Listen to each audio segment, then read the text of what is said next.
He didn't just file a petition to sell my father's house. He sent 2 teenagers to haul 40 years of intellectual legacy into a dumpster before the ink was dry on the eviction notice. For 30 years. My brother Alex had dismissed my job as a librarian, as a dusty, useless hobby, thinking my quiet nature meant I was too weak to defend myself or our father. He thought because I spent my life organizing books with the Dewey Decimal system, I was too simple to understand his greedy, high-stakes real estate fraud. He didn't know that my silent, archival skill meant I had the entire house and every single one of his lies meticulously cross-referenced in my memory, waiting for the precise moment of maximum irony. I let him believe he had destroyed my father's life's work. I let him throw his victory party. Then, I made my own call to the city zoning office. My father, Henry, a retired professor of American history, sat quietly in his favorite leather armchair amidst the chaos. At 78, he still retained a sharp mind for the past. But the new, short-term memories often dissolved like sugar. This was Alex's weapon. Father's mild cognitive impairment became the legal leverage to prove he was incapable of managing his own assets. The attack had come swiftly, Alex. Needing to liquidate the home for quick cash after a failed luxury development, filed for temporary emergency guardianship. His first act of business was tearing down the symbol of father's dignity, the private library that spanned a wall of the living room. I remember the exact moment 15 years ago when the library was finally complete. Father Henry had shown me the perfect alignment of his books, explaining the beauty of the Dewey Decimal system, the 799.9 section, covering his niche area of undocumented early American citations, was his pride. He wasn't just a historian, he was an archivist. That night, as I stayed up late photographing every shelf with my digital camera and logging the Dewey call number of every manuscript into my personal system, I made a promise to him that I never said out loud I would ensure his life's work would be preserved. This quiet act of love, my useless hobby, was now my single piece of leverage. Alex had always scoffed at my library science degree, saying, "You just stamp books." Ev. I stamp deeds. While he was stamping deeds to properties he couldn't afford. I was creating an unassailable digital index of our father's 40-year intellectual legacy. This was the foundation of the fortress Alex never knew he was attacking. I walked into the house, and the smell of raw, industrial plywood hit me first, followed by the sight of the gaping hole. 2 teenagers, oblivious to the history they were destroying, were carrying boxes marked paper trash to a dumpster in the driveway. This was the attack. My father was sitting motionless, his hand shaking slightly as he gripped the armrest. Alex was leaning against the doorframe, a smug, contemptuous smirk playing on his lips, eating a celebratory foot-long Italian sub. The meat and cheese dripped onto his crisp, expensive white shirt. It was a picture of pure, self-satisfied sadism. "I just saved you a ton of work, Ev," he said, chewing with his mouth slightly open. "That political science junk was worthless. You can catalog the rest later." I watched my father's eyes, lost and confused, his dignity being literally thrown into a dumpster. I felt the urge to scream, but my librarian training took over. I let the pain settle, the cold resolve hardening my throat. I mentally logged the missing section, the P.R. Political Science class, 300 to 330. I had not come here to save the books. I had come here to record the crime. Alex was still basking in his victory, believing the matter was closed and I was defeated. This was his expectation. "Don't worry, Dad," Alex said, speaking to our father in the patronizing tone one uses for a confused pet. "I'll get you some nice, easy-to-read novels for your new place. No more of this complicated stuff." My back remained straight. I walked past him, ignoring his presence entirely, and went straight to the shelf. I scanned the gap with my eyes, comparing the visual with the index stored in my mind. The twist was now ready. "You sold the wrong thing, Alex," I said, my voice quiet, flat, and colder than the Chicago air. Alex stopped chewing, the sub halfway to his mouth. What you sold, the original draft of the undocumented history of the Electoral College. I repeated, enunciating every syllable. Manuscript 324.908. You also included the 70-page appendix on Southern ballot reform. All 3 copies are missing. Alex stared at me. You're making that up. Ev, that's just dusty junk. I pulled out my phone and accessed the archival system I had created 15 years prior. I showed him the high-resolution photo of the shelf. Then the current one, revealing the exact gap where the 324/908 manuscript used to be. His shock confirmed the theft. He had no idea what he had even sold. Alex's face flushed a deep, ugly red. He was exposed, not just as a greedy brother, but as a complete amateur in the intellectual world he had just tried to monetize. This was the payoff. That means nothing. That doesn't stop the sale of the house, he stammered. His smooth lawyer's composure shattered. I put my phone away and focused entirely on the 2 confused teenagers standing by the dumpster. You 2. I commanded. Stop immediately. You are assisting in a crime. I then turned back to Alex, who was momentarily speechless. The zoning map. Alex, I said, raising my voice just enough to carry. The map that states that any structure over 20 feet tall must have a landscape analysis permit. Do you remember the original blueprint for Dad's garage renovation project in 2004? I didn't wait for his answer. I do. It's archived in my system.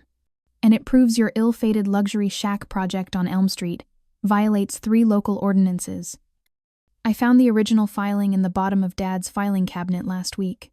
Alex's face went white. I produced a folded piece of paper, the original zoning map my father kept as a souvenir, and handed it to one of the bewildered teenagers. I filed an anonymous complaint this morning.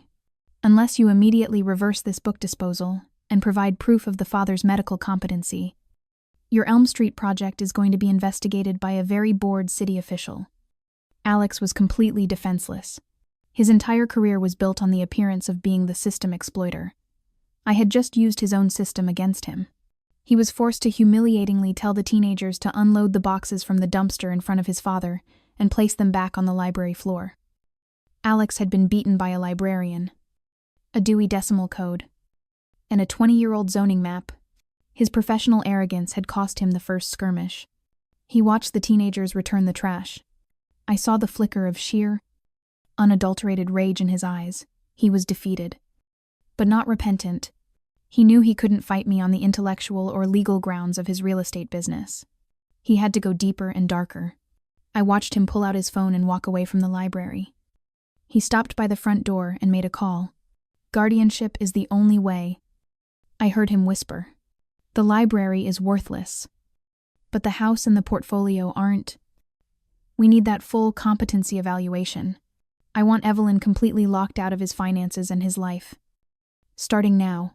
His plan was set he would weaponize our father's health in court to gain complete legal control.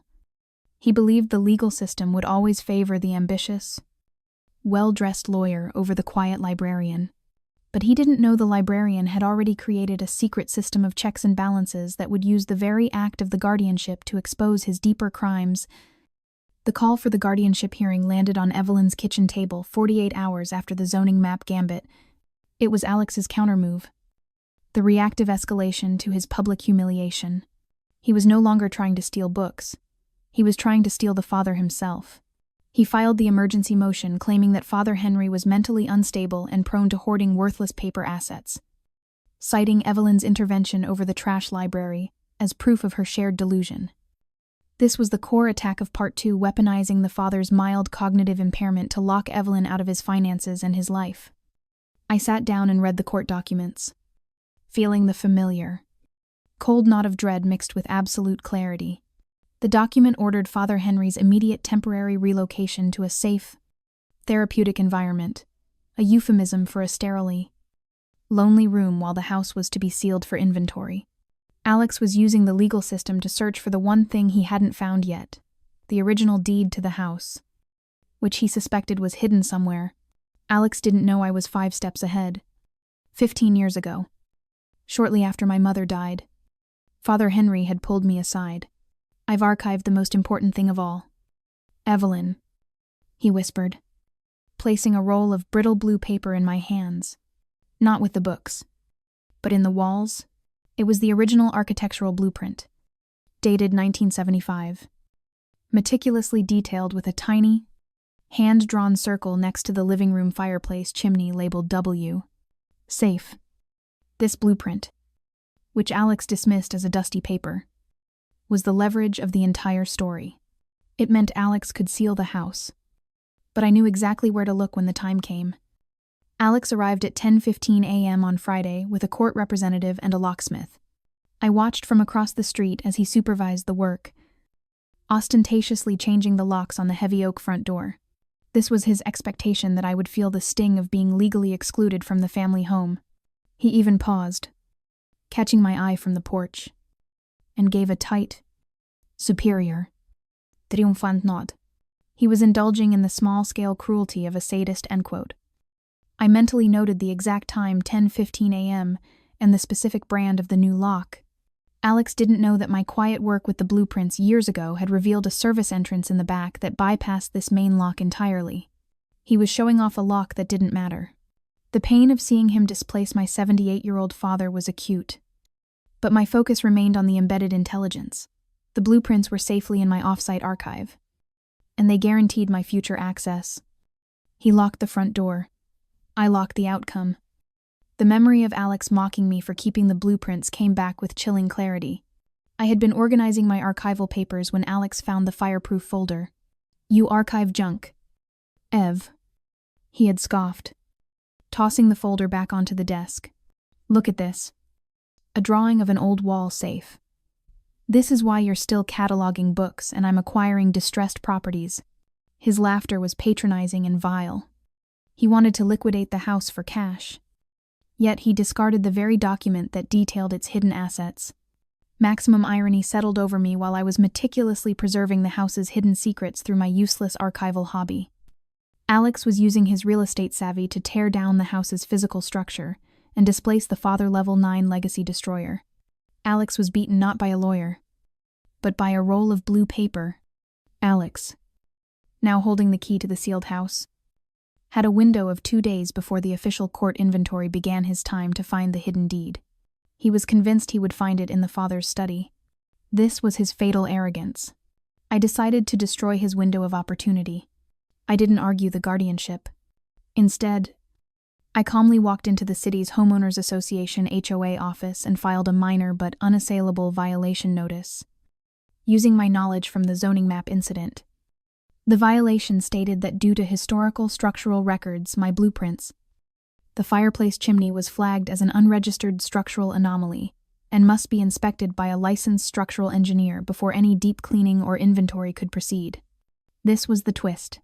When Alex's lawyer called me, furious, I remained composed, just complying with the HOA. "Brother," I said sweetly, to avoid future liability. I even gave him a suggestion for the engineer, Mr. Battisay. Wallace, my former college professor. Alex, in his haste and pride, agreed without checking. The trap was set. I had weaponized the local bureaucracy against him and used the HOA to force an unauthorized third party to look at the exact location of the safe. The payoff was immediate and financially draining for Alex. He lost his 2-day search window entirely and was forced to pay hundreds of dollars for an emergency inspection by an engineer who I knew would report directly to me.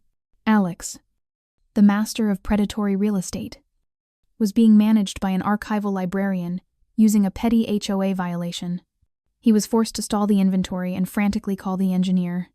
Alex had stolen the father's home security, but I had stolen his time and control. The clock was now ticking against him. His frustration and desperation were palpable. Even over the phone, this time, the loss was not just embarrassing. It was a physical barrier to his plan. He realized he needed an income stream now to cover his mounting legal fees and failed projects. The logical reactive escalation was clear. He would quickly sell the father's intellectual property IP to an outside collector to guarantee some cash, making the father's life's work irretrievable. He would move from stealing the home to stealing the legacy. Alex's rage from the HOA violation was an asset. It drove him straight to a reckless financial move. Unable to access the deed or find the safe, he escalated his attack by targeting the father's intellectual property IP, the one asset he felt he could liquidate quickly and quietly. This was the core attack of Part 3, permanently stealing the father's life's work. Alex arranged a private meeting at a downtown legal office with a prestigious university archivist, the outsider, and a private collector.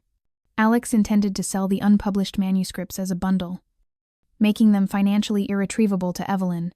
He presented a copy he had found in a secondary box, smugly claiming it was the final, complete version. He thought the paper was trash, but he wanted the six-figure check. He never knew that for years. I had quietly used my librarian skills to protect the integrity of the father's work.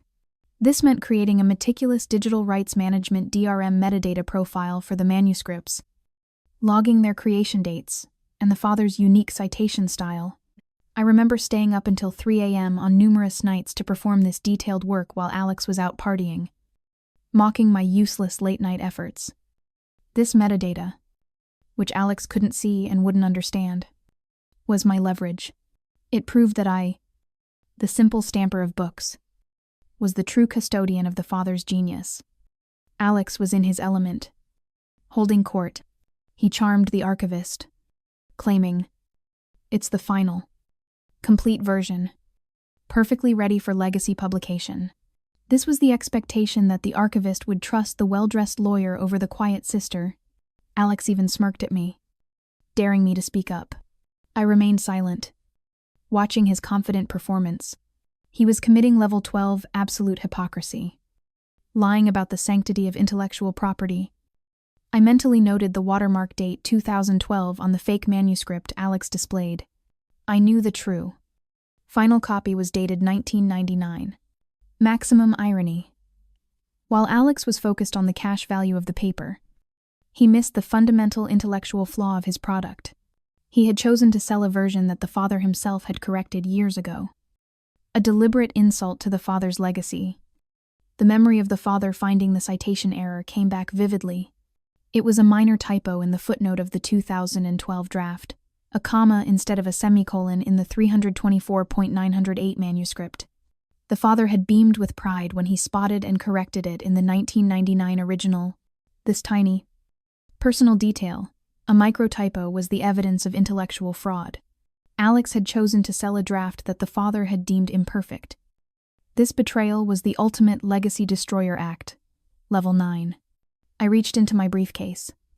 Not for a contract, but for a simple, leather-bound volume. The father's original. Corrected. 1999 draft. The archivist reached for his pen, ready to sign the purchase agreement. This was the peak of the apparent loss. I broke my silence. "Before you sign, Professor," I said, my voice calm, "could you kindly check the citation in footnote 23? On page 51 of the section labeled Southern Ballot Reform." Alex glared at me, his eyes burning with silent fury. The archivist, intrigued, flipped to the page. "I see a comma," he reported. "Exactly," I replied. I placed the 1999 original on the table. Open to the exact page. The comma is incorrect.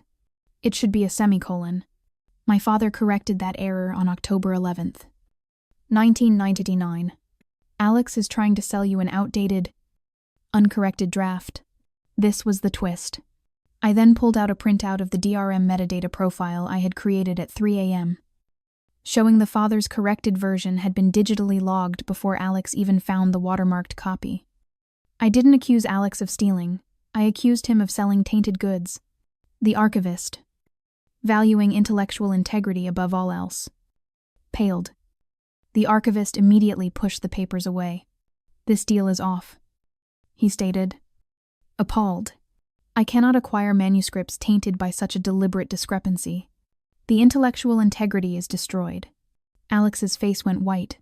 He had been publicly exposed as a petty fraudster in his own professional setting. He was forced to watch the archivist tear up the agreement. Alex had lost the IP, the six-figure check, and his entire professional facade. This was the payoff. He gave the archivist a cold, forced smile, but his eyes locked onto mine, burning with the rage of a man whose carefully constructed plan had been dismantled by a footnote error. The financial loss was secondary to the shame he was beaten by a comma. He stood up, knocking his chair over, and stormed out of the office without a word. I knew his next move would be total financial destruction. The logical reactive escalation was clear. He would resort to theft, using the guardianship power to liquidate the father's entire investment portfolio to force me into a battle. I couldn't win a battle over money.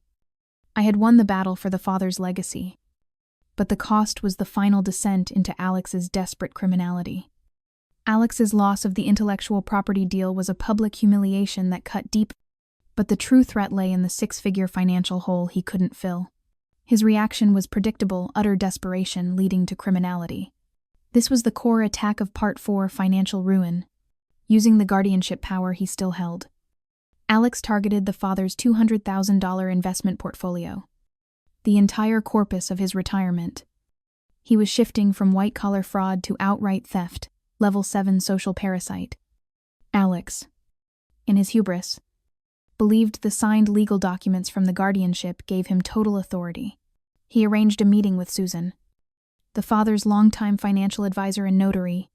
He instructed the father, frail and confused, to sign the transfer papers.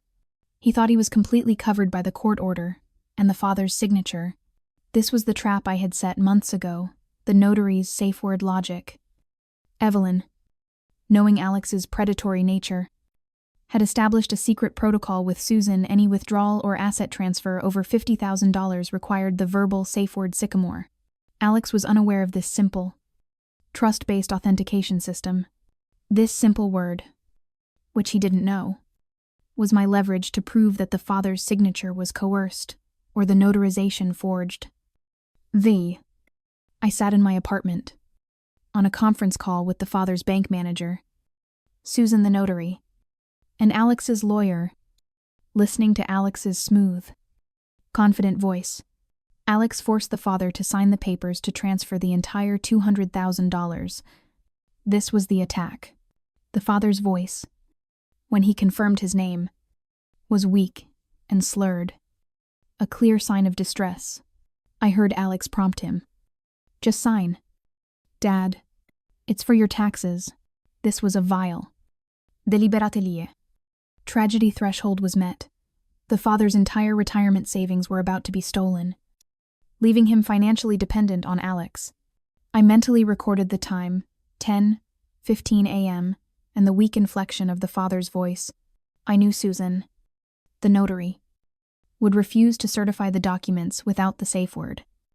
But Alex was too arrogant to believe he could be denied. The memory of Alex charming Susan came back to me. He had always been the golden child, the lawyer with the tailored suit. Alex had once told Susan, laughing, "I'm Dad's favorite. He trusts me implicitly. Evelyn is just too busy with her dusty books." Susan had laughed along, but I knew what she really thought. Susan was an archivist of people. Just as I was an archivist of documents, she had witnessed Alex's contempt for the father firsthand. Maximum irony, Alex's belief that his superficial charm and legal status were superior to the quiet, established trust Evelyn had built with Susan was his fatal flaw. He assumed money and a title could override the silent, human system of loyalty. The confrontation was swift. Alex, enraged after Susan refused to certify the documents due to the missing safe word sycamore, left the bank and, in a desperate fit of rage, forged Susan's notarization and signature on the transfer documents himself. He submitted the fraudulent papers, believing his felony crime would go unnoticed. I received a text from Susan. "He forged my seal. The seal is not correct." This was the twist. Alex thought he only needed to forge the signature. He didn't know that my old job as a librarian, which required me to frequently verify the legitimacy of legal and academic documents, had given me access to the State Notary Public Signature Registry. I possessed the photographic proof of Susan's exact registered notary seal, including its microscopic flaws. I immediately emailed Susan the photo proof. along with the correct felony code. He had not just forged a signature, he had forged a public seal. A far more serious crime. The payoff was a rush of poetic justice. Susan, outraged by the felony use of her professional seal, immediately called the police and the bank's fraud department. Alex's phone rang. It was the bank manager, telling him the withdrawal was flagged for felony forgery and that his documents were being impounded.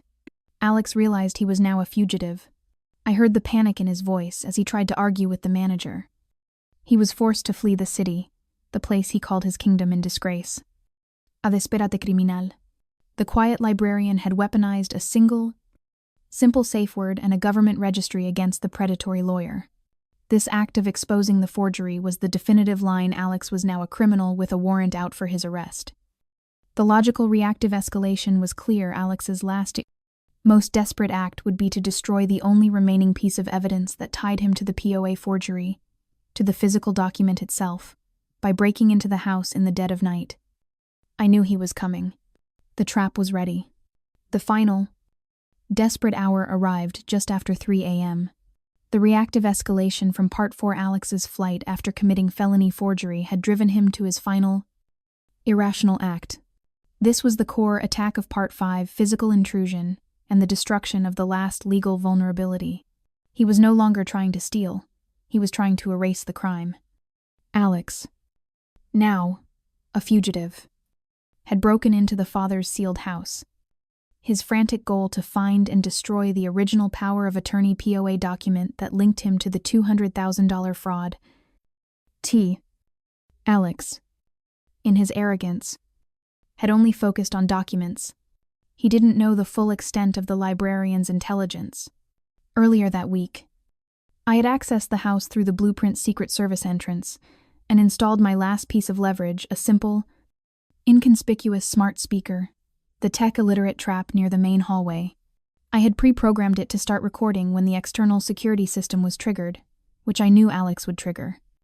I watched the live feed from my apartment as Alex searched wildly through filing cabinets, his face pale with sweat. This useless toy that Alex likely overlooked was now the ultimate witness, ready to record his final damning confession.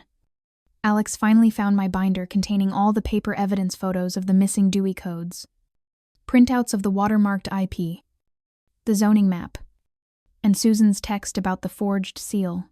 He let out a ragged cry of triumph and immediately set the binder on fire in the marble fireplace. This was the apparent loss, the temporary pain of seeing my archival evidence turn to ash.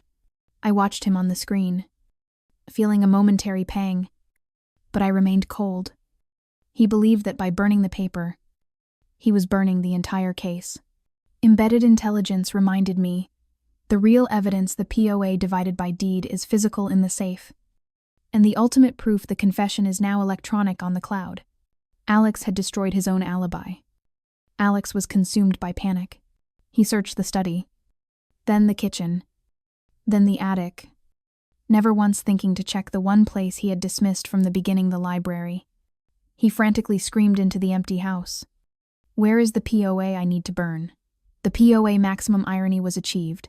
The document he needed to burn was hidden in the hidden wall safe behind the library fireplace. The very structure detailed in the architectural blueprints he had mocked as dusty junk.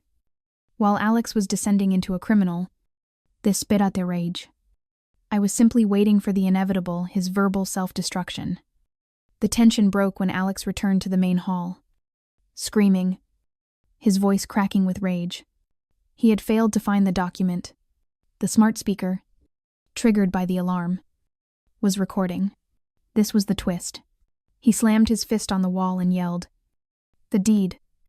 The portfolio. The house. The POA is the only thing linking me to the fraud. I need to burn the POA."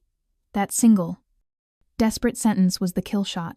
It confirmed intent, motive, and Evelyn's entire case of systemic fraud and abuse. Alex had been defeated by his own narcissistic need to vent his rage. The simple speaker, the useless toy, had just secured his fate. I immediately sent the audio confession via an automated email to the police, who were already on their way.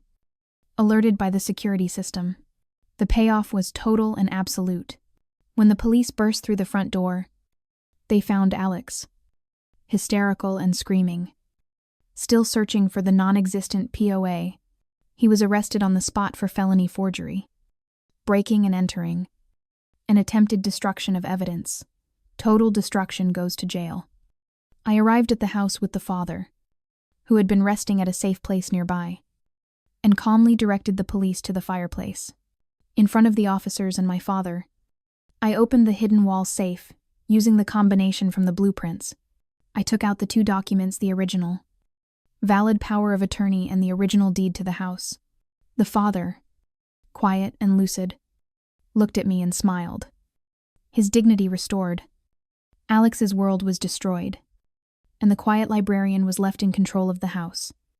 The legacy, and the truth final inversion. The house was not a crime scene, but an archive, and the archivist had won.